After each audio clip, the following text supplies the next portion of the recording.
Всем привет, дорогие зрители, с вами Лола Ложка, и сегодня я покажу, как делать самый компактный камин в Майнкрафте. Давайте приступим к постройке. Нам понадобится адский камень, липкий поршень, редстоун, факел, рычаг, любой блок, 2 огнива и раздатчик.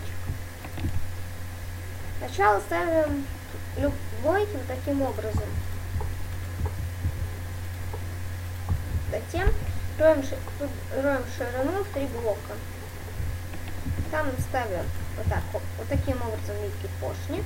И около липких поршней адские камни.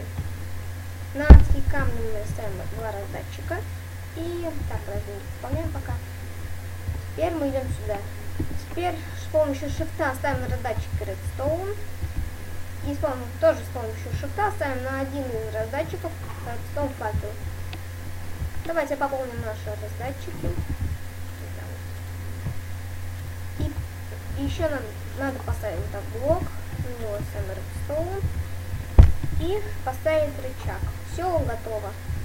Нажимаем на рычаг, нажимаем на рычаг еще раз, и у нас выключается. Ну это все. Всем пока, всем добра. Подписывайтесь на канал и ставьте лайки. С вами был Лола Ложка. Всем пока.